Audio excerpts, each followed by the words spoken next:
This is the fifth and final seminar in the Radio Griffin Audio Operators seminars. Today we're going to talk about editing. Very important thing about editing, and that's the time it takes and the studio time that you're going to take up when you finally start using the equipment.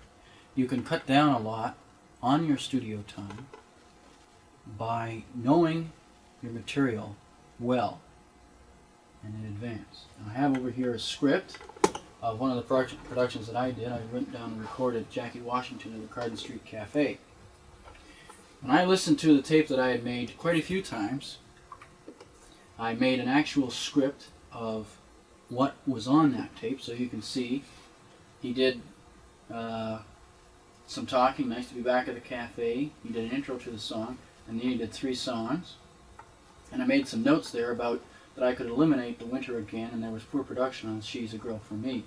He did a good intro on the old flat picking style, and he did the Shake of Araby, Little Small Town. So I listed all the music, his comments, and some of my own.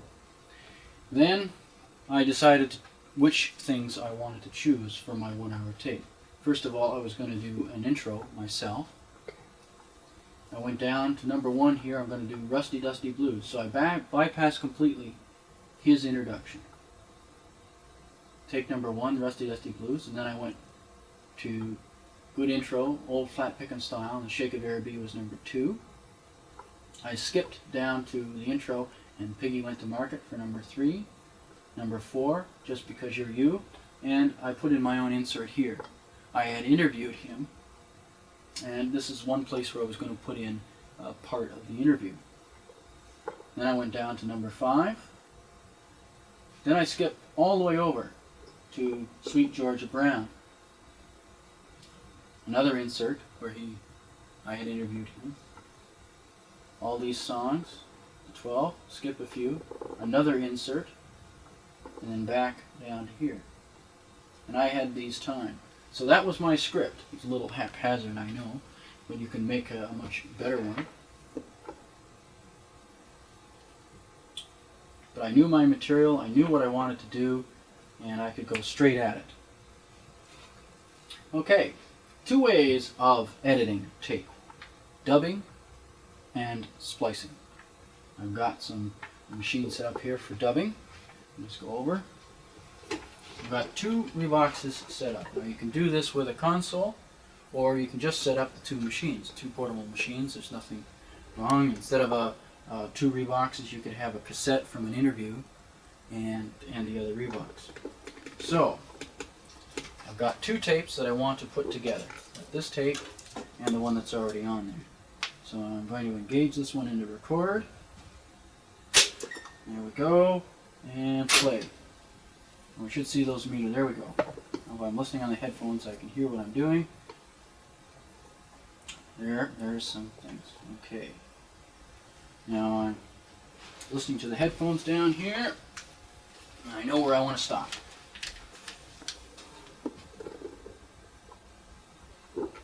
And stop. Okay. That's the first part of that tape. Now let's say there's something further on in that tape that I want. I've got this on input, you'll notice, so I can hear what is happening to the machine. So I'm going to fast forward because I know it's somewhere in the middle here.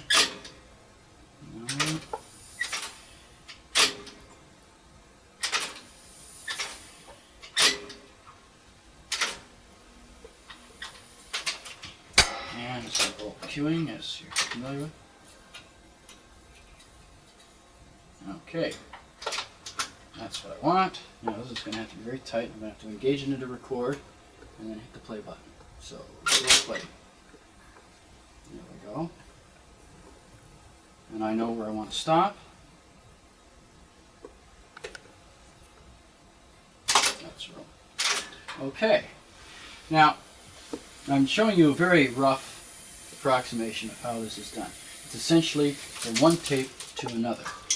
And you can actually go from one tape to a second tape, and then you can go from the second tape and make a third tape. And using your mixer, you can also add the say, another piece of equipment. So you could in fact be recording a guitar first time. You could play back the guitar and record the piano. You could then play back the guitar and piano and add the bass and so on. So we're going to set up this other one here.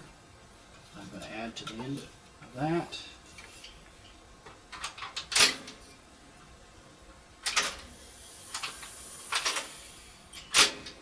There we go. Okay. Record. Now I can check to see whether or not I'm in fact recording, as we learned in previous seminars. I can check the tape. There's a bit of delay there, so I know that I'm in fact recording. And that's it, my dubbing's over. You can do that for your entire production all the way through. Just select and fade in. Now you're going to get some problems with dubbing. Now, dubbing is sort of a quick and easy way of doing things. It takes less time. You just set up the two machines and away you go. But for this ease of operation, you're going to get some noise.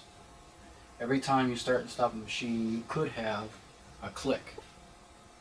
So it's rather difficult, but if you can make it work, you should start at 0 volume on your output of your machine, start and bring your volume up quickly, and that might eliminate some of your clicks. Every time you transfer, you create what we call a new generation. So your original is the first generation, your next dub is the second generation, the dub after that is a third generation, the dub after that is a fourth generation. Each time you create a new generation, you're losing quality. Here tape speed becomes very important. If you can stay at 7.5, you won't lose quality as fast as if you're doing it 3 3/4 or 1 7/8. And of course, if your first generation is a cassette going to a reel-to-reel, you've already lost quality because you're dealing with 1 7/8. And then you're going to move up a speed to say 3 3/4 and 7.5. The second way of editing tape is with splicing. Now, splicing you can use as a general repair method if the tape breaks. Now, for example, let's say that this tape has broken and we want to put the leader back on. So it's a fairly simple process. If it's a nice clean break, you don't even have to do any cutting. But in this case, it's kind of wrecked up, so we want to clean it up and improve it. When we use a splicing block, and it fits right in there snugly, one over top of the other, and we're going to use the diagonal cut. That will open up more surface area for the tape. Very simple process. Cut it. Now, remember we were talking before about the shiny side and the dull side of tape. It's the dull side, the iron oxide side of the tape, that goes against the heads. The shiny side is on the outside. The shiny side is where you apply the tape, the splicing tape. You should not have splicing tape on the side that reaches the heads. The head should never go against splicing tape. So you're always splicing on the shiny side. Now, there's a technique. Notice how she's got it on the edge of a razor blade so she can handle it in that tight space. We normally use tape that is 3/16 inch wide. And we use, of course, a quarter tape, recording tape, which is 4/16, so you've got just enough leeway to stick it right in there. And it should fit. Now once you've applied it, you smooth out all the bubbles, and you've got a new splice. Let's pull it out like that, and there's that last part left over. Okay, now, let's say we have two sections on that tape and we want to cut out a word. So what we're going to do is we're going to find one part on that tape that we want to keep.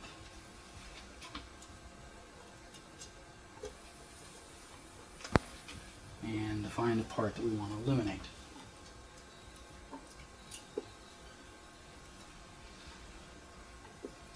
So just have a listen to the tape and find a spot. Okay, some general comments while Kathy is finding the place that she wants to cut. splicing versus dubbing. Dubbing, as we said, is sort of a quick and easy method, but you have a problem of quality loss. You may gain clicks. If you add generations, you lose quality. Splicing, on the other hand, is nice and tight. It's very trim. But you've got a problem when you create your master. You've got to make sure that all your individual pieces that you're going to splice together are the same volume. Because unlike dubbing, where you've got another chance to correct volume problems, when you splice, it's the first time. Okay, we found the part that we want to cut out, and in there, and we just find the word. Okay, now she's listening here on the playback head. Remember, we have erase, record, and playback. So the sound that she's hearing is right here. She's going to move it back from the center to between the two heads and mark it with a grease pencil. You're not marking the head. Okay, now let's find the next word and mark it as well, the beginning of the part we want to keep.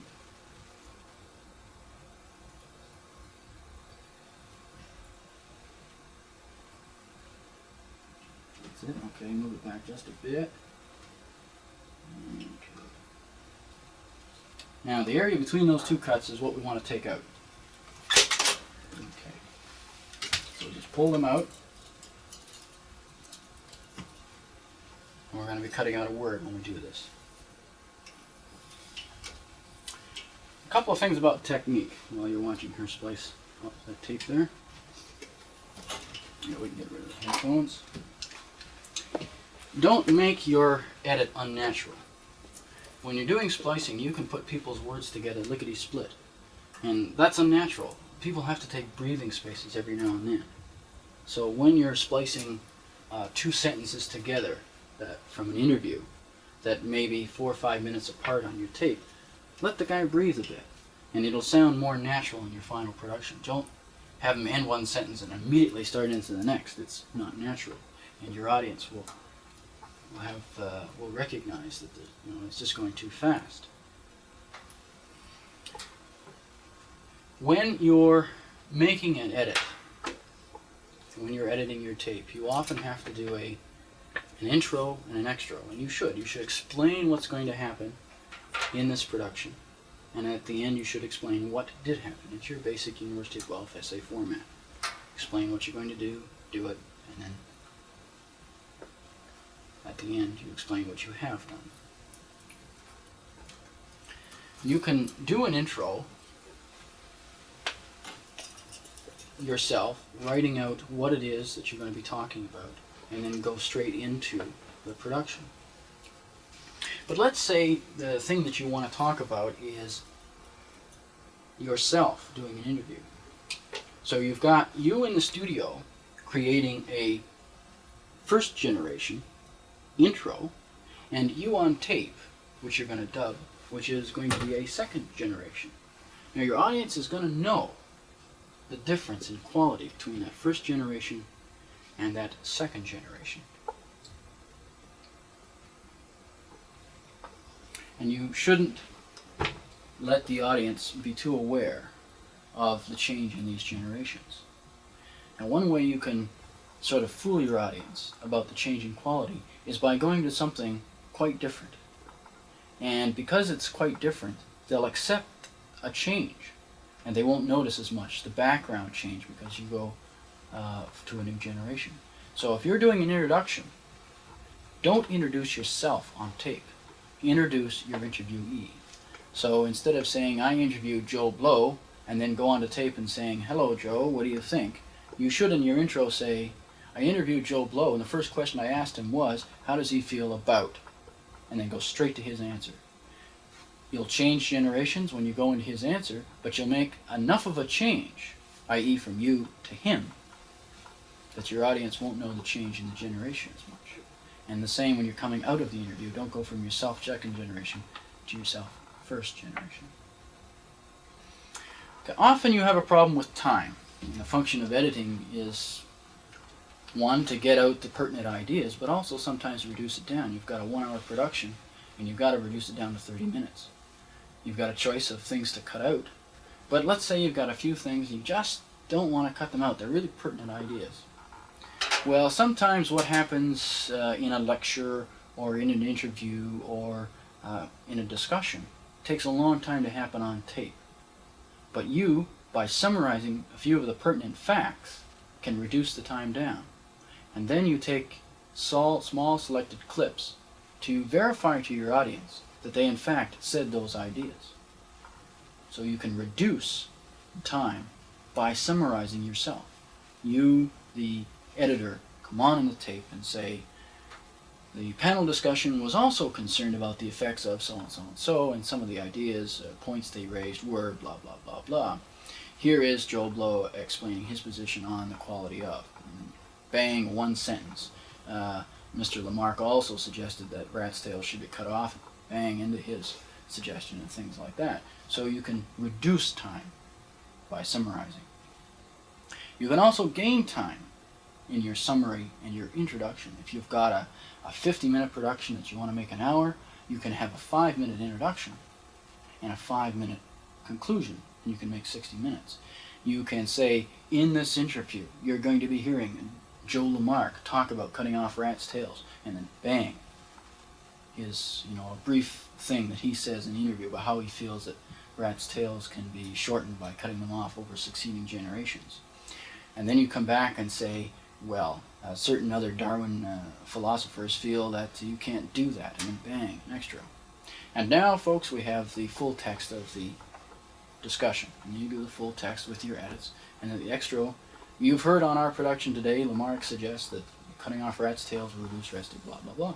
So you can expand your production through your edit, your introduction, and your expansion. Essential to a good production is clean tape that you're going to record on. And that's done with a bulk eraser. It's just a big electromagnet that in a few passes can erase the tape. There you go. Bulk gauge is on. Try the other side. Bulk eraser also adds some noise of its own, so you have to try and erase what it adds by doing a gradual reduction away from the bulk eraser. Now that tape is erased and it's clean. Don't rely on the erase heads of the tape recorder to do the job for you, because they don't fit perfectly all the pattern of the tape, and if they're just slightly misaligned, you're going to have some trouble. So bulk erase your tapes.